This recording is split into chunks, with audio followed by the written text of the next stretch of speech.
अरे बहू, भला इस बच्ची को क्यों पीट रही हो?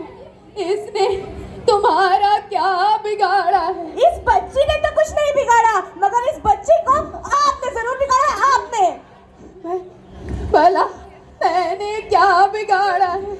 आपने बच्चों को सर चढ़ा रखा है। ये तो मेरी जैसी बहू है जो बर्दाश्त कर लेती है। दूसरी कोई होती ना तो अच्छी तरह समझा देती, अच्छी तरह समझा देती, अच्छी तरह। क्या बोली? हे भगवान, एक जमाना था मैं भी इसी घर की बहू थी। सास ससुर के आगे जुबान नहीं खुलती थी। जुबान खुलती कैसे? माँ बाप ने कितने तिलक चढ़ाए थे, पूरे 25 लाख देकर आई इस घर में चुप रहने के लिए। और महिला विधेयक पास हुआ है महिलाओं के चुप रहने के लिए।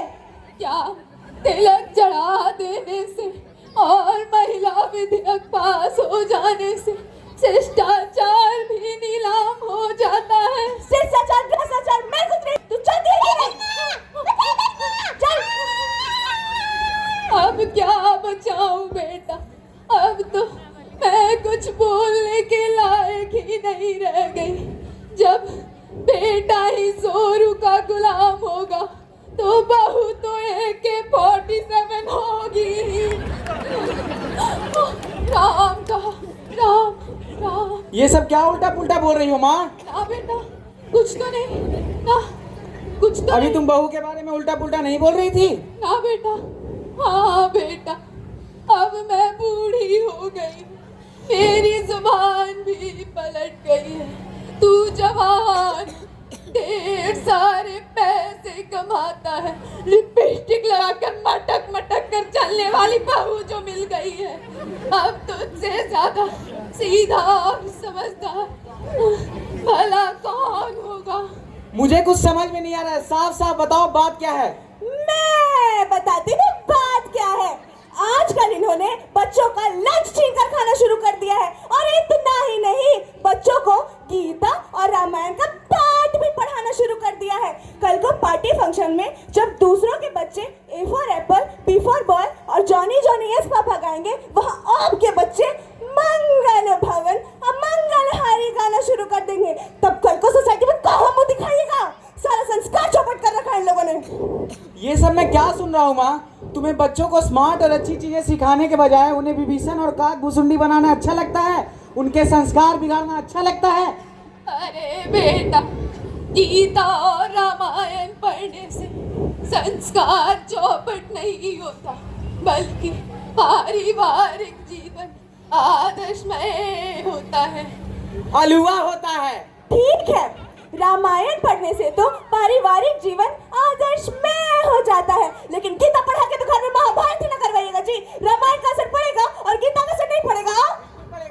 हे भगवान, हम भी भरते हैं तो हो जाते हैं बदनाम, लोग कत्ल भी करते हैं मगर चर्चा नहीं होती।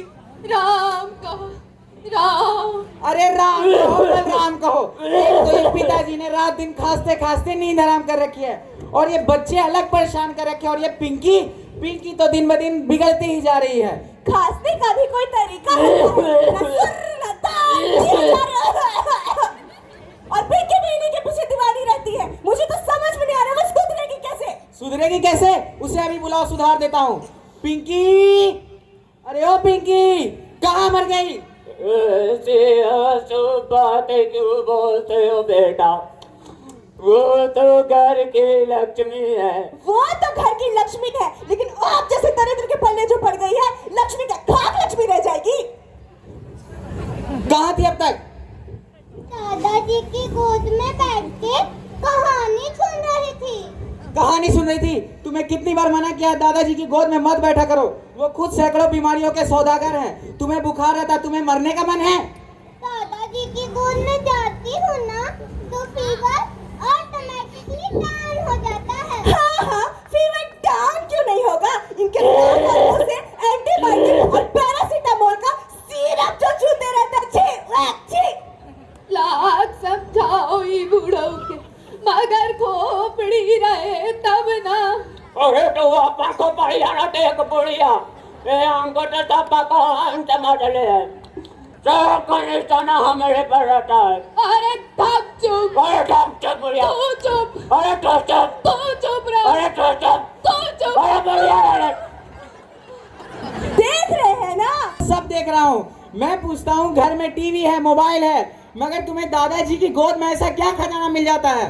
खजाना नहीं पिताजी, ममता और प्यार का पवित्र ठिकाना मिल जाता है, जो आप लोग के व्यस्त जीवन से नहीं मिल पाता। आपको कंप्यूटर से फुर्सत नहीं और मम्मा को मोबाइल से फुर्सत। क्या बोली? बाबू अमर, यानी तुम नहीं सुधरोगी? सुधर भी जाऊंगी पिताजी, मगर मैं दादा दादी के बिना नहीं रह सकती, नहीं रह सकती, नहीं रह सकती। बाबू खबरदार जैसे चूमने की कोशिश की। आपको मालूम नहीं, इन्फेक्शन से स्वाइन फ्लू और चमकी बुखार हो जाता है, आदमी पटपटा के मर जाता है। ए लड़की बैठ के पढ़ चुपचाप।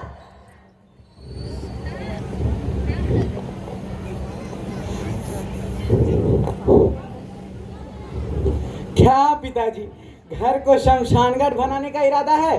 शमशान घाट क्या भूल गए बेटा, किस तरह गरीबी में प्रेसिडेंट चार कटर पेट के आग बुझा, अपनी जान की बाजी लगा, तेरी जान बचाया, खुद मजदूर बनकर तुम्हें अफसर बनाया, उम्मीदों के आधारशिला पर माँ की सुहाग बिंदी पे खुद को गिरवे रख दिया, उम्मीदों के बांध और सुबह के धान में टूट कर बह गए।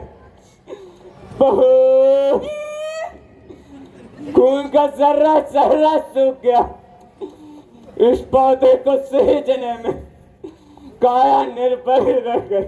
रोज 250 अनाज पागुर करने के बाद भी काया निर्बल ही रह गई। तुतुरवा सांप सूंघ लिया है क्या जी? टुटुल सांप का तुमसे ज्यादा इफेक्टिव है। सुन रहे हैं ना बुढ़ाओ की बुलेटिन, एक नंबर के बिस्कोपड़े हैं ये। हाँ, हम भी इसको पे और ट्यूबवेल का संजीवनी बूटी है। अरे चुप रहिए ना बुढ़ाऊ, चुप रहने में मीटर उठता है, मुझे बोलने दीजिए। हाँ हाँ, तुम भी बोली लो, वैसे भी 125 यूनिट तो फ्री ही है। हाँ, बोलूंगी, जरूर बोलूंगी। आज जिस पिता को तुम लोगों ने सैकड़ों बीमारियों का सौदागर कहा, बचपन में उसी पिता ने तुम्हें उंगली पकड़कर चलना और बोलना सिखाया। तुम्हारी सलामत जिंदगी के लिए कौन से ईंट पत्थर और पर्वत नहीं पूजा, मगर वो ये नहीं जानते थे कि तुम्हारा हृदय उस ईंट पत्थर और पर्वत से भी ज्यादा कठोर निकलेगा।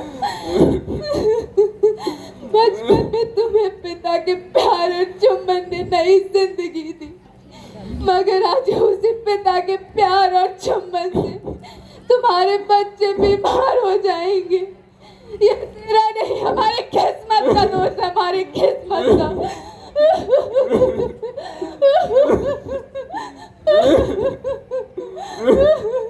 चुप हो जा बड़े, तू भी चुप हो जा बुढ़ाऊ। बाप रे बाप, घड़ियाली आंसू बहाएंगे नहीं तो लोग समझेंगे कैसे कि इतने उदार है। मेरा सारा दिन इन्हीं की लटक में बीत जाता है। मेरी सूट फट गई है, किसी को है चिंता कल पार्टी में क्या पहन के डांस करूंगी, कैसे मूड फ्रेश करूंगी? अरे अच्छी सूरत को संवरने की जरूरत क्या है? पक जाइए ना जी, आप ही ना पड़े वो है। हाँ, अरे तुम्हारा सारा सूट बूट आज ही आ जाएगा। आज नहीं, अब भी। हाँ हाँ बाबा, अभी आ जाएगा। मगर ये सोनू कहाँ है? सोनू कहाँ है? खैर, जहाँ कहीं भी होगा कुछ क्रिएटिव ही कर रहा होगा। आखिर बेटा किसका है? सोनू, अरे ओ सोनू, जी पिताजी। क्या कर रहे थे बेटे? पिताजी, मैं ये मिट्टी का बर्तन बना रहा था। मिट्टी के बर्तन? आखिर क्यों? पिताजी, एक दिन आपने कहा था ना कि अग्र सोची सदा सुखी। हाँ हाँ बेटे, मैंने कहा था अगर सोची सदा सुखी। तो मैं ये मिट्टी का बर्तन आपके लिए और मम्मा के लिए बना रहा था। आखिर क्यों? आखिर क्यों? क्या एक दिन आप लोग बूढ़े नहीं होंगे? क्या एक दिन दादा और दादी की तरह आप लोगों के नाक और मुंह से एंटीबायोटिक और पैरासिटामोल का सिरप नहीं चुएगा? क्या आपके खांसने और छींकने से हमारे बच्चों को इबोला और स्वाइन फ्लू नहीं पकड़ेगा? क्या इन हरकतों से वो पटपटा कर मर नहीं जाएंगे? आखिर मैं भी तो अपने बच्चों का भविष्य उज्जवल देखना चाहूंगा या नहीं? इसलिए दादा दादी की तरह आप लोगों की भी व्यवस्था अलग से होनी चाहिए या नहीं? प्लीज आप ही बताइए। अरे बेटा, ये सब तुमने कहाँ से सीखा? कहाँ से सीखा? ये सब वही गीता और रामायण का साइड इफेक्ट है। वही मंगल भवन मंगलहारी और भूख लगे तो सूझे थारी। हंसी क्यों तो? अरे बेटा, तुम मेरी सबसे बड़ी संतान हो। पिताजी, आपने ही तो कहा था कि संतान बड़ा नहीं होता, संतान का कर्तव्य बड़ा होता है। और आपने तो ये भी कहा था कि माँ गंगा की तरह पवित्र होती है। तो क्या सिर्फ मेरी माँ गंगा की तरह पवित्र है और आपकी माँ यमुना की तरह प्रदूषित हो गई? क्या भूल गए वो पंक्तियाँ और वो कर्तव्य? माता पिता की सेवा करना कोई एहसान नहीं है, इनके चरणों से बढ़कर कोई धाम नहीं है।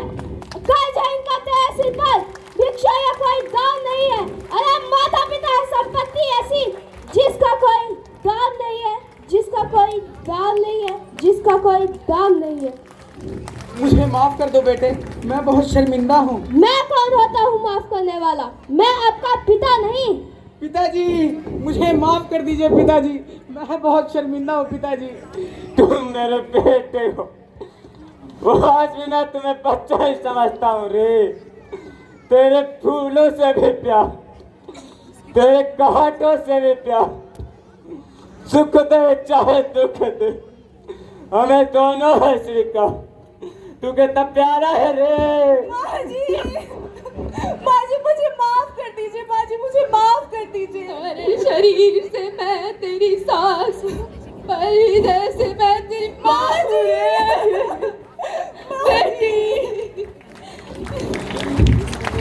नहीं चाहिए दिल दुखाना किसी